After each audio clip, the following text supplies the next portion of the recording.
secret tests from hot girls that 96% of guys don't pass. And in this video, I'm going to teach you three different tests, secret tests, that women give men, especially very, very attractive women, that 96% of men who they talk to do not pass, and 4%, the top 4%, end up being the guys they date. If you've ever been in a situation where you were talking to a girl and you've lost interest and you didn't know why, or someone was attracted to you, you thought, or everything was going well, and then all of a sudden it just took a turn for the worst, and you really couldn't say why it happened, you didn't know why at the time, I'm going to unveil three of the reasons, and the three reasons why 96% of men get filtered out as options for the really attractive women. But first, let me tell you that I'm a normal guy just like you. I'm short. I weigh about 130 pounds when I'm soaking wet. I'm flat broke, and I suck at sports. But when it comes to women, I am a complete badass.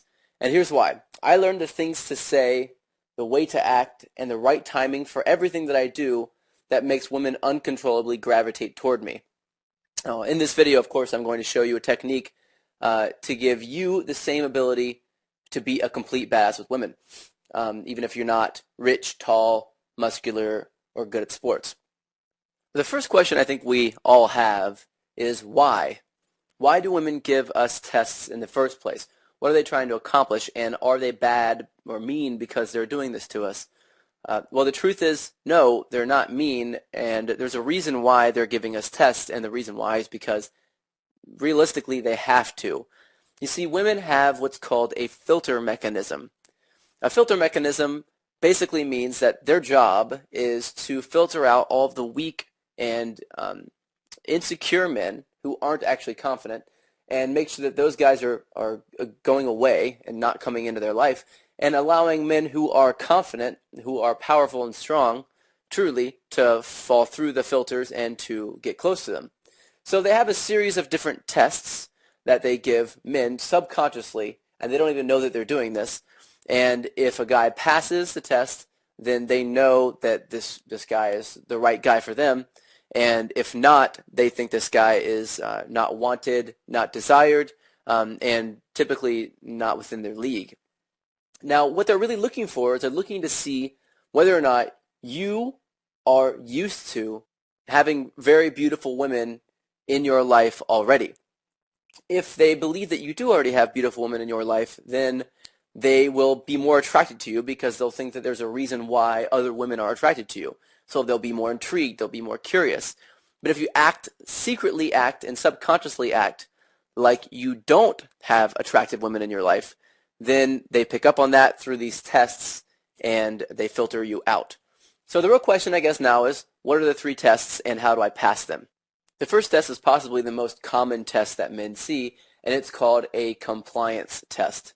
A compliance test is when a woman asks you to do something, and she doesn't really want you to do it for her. She's just asking to see if you're going to jump up off your seat and do anything that she says for you to do.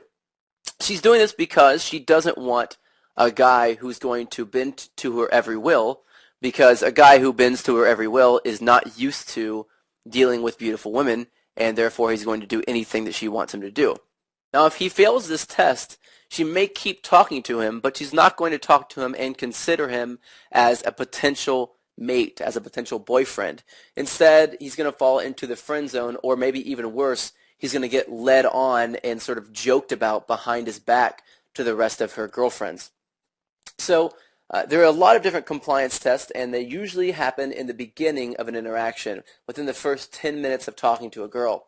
Very, very attractive women give a lot of compliance tests. Women who are not used to guys hitting on them as much will give fewer compliance tests. So you can also tell by how many tests you get, you can tell whether or not a woman is hit on all the time or whether or not she's kind of never hit on.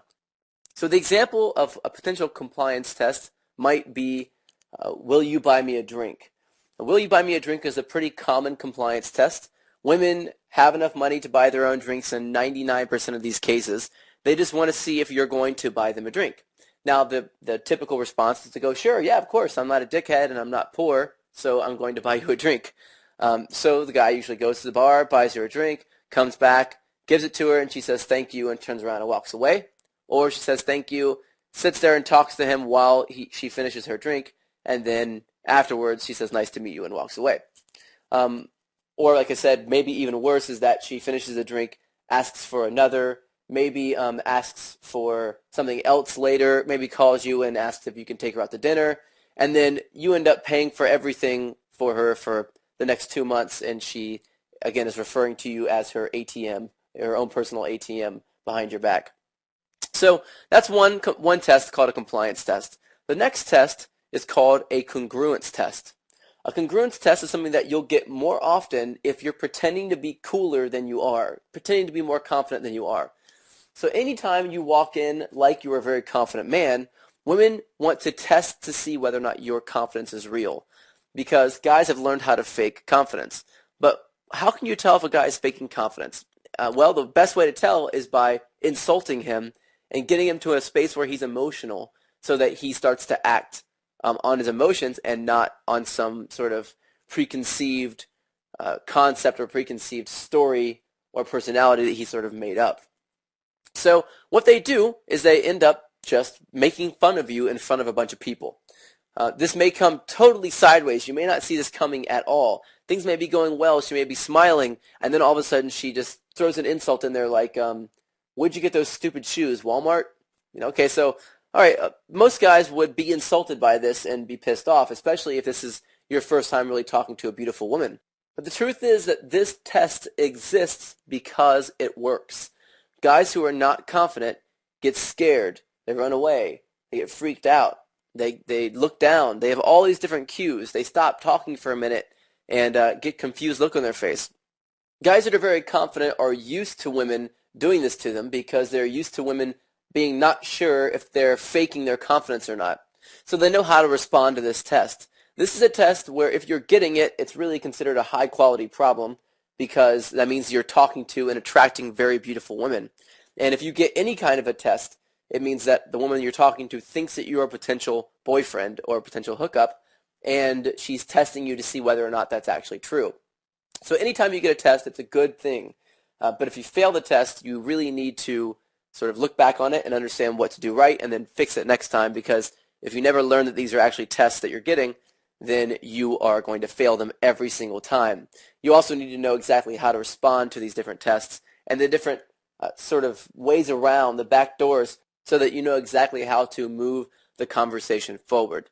The final test is called the gender role test. This test is a little bit more elusive than the rest of the tests that I've given you so far. The gender role test is a test that a woman will give you to see whether or not you want to play the male gender role in the relationship. Women do this very early on, and sometimes within the first 5 or 10 minutes of the conversation. And if they're doing this, it's a very good sign that she is looking at you as a potential long-term partner. Now, the way this comes out is that she'll begin to take charge or take control of the interaction, sort of telling you what to do, leading around, turning away, stepping back, talking to someone else in the middle of a conversation, and things like this. Now, what she's doing is she's trying to test whether or not you are going to be strong enough to lead the relationship and whether or not she can trust you later on.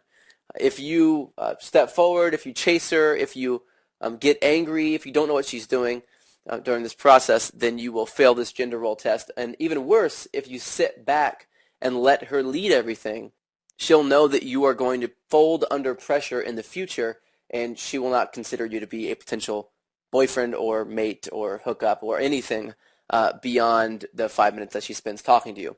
So those are the 3 tests, the secret tests that women give guys that, again, 96% of men do not pass and they fail. And more commonly, this happens when you're talking to a very attractive woman. Now, the real question now, I believe, is how do you pass these tests? Well, in the next video, I'm going to go into a lot more of how you actually pass these 3 different tests, what specifically you need to say for each one to get you to the next level, to sort of advance you to the next stage in the interaction. And I'm also going to teach you the biggest mistakes, the 7 biggest mistakes that men make to ruin their chances with women. Now, these are mistakes that are very subtle. A lot of guys don't see them happening. A lot of guys have no idea it's even the woman's even paying attention in the first place. And because they're so subtle, and because most men do not see that they're making these mistakes, any sign of just one of these 7 mistakes that men make will ruin your chances with any woman you're talking to. So it's imperative that you know what these mistakes are. In the next video, I'll go over what the mistakes are, and I'll also go over how to pass these 3 different secret tests that women give you. You're going to get that video tomorrow. Look out for it. You should have an email letting you know when it's available for you. And I look forward to giving you that information in the video tomorrow.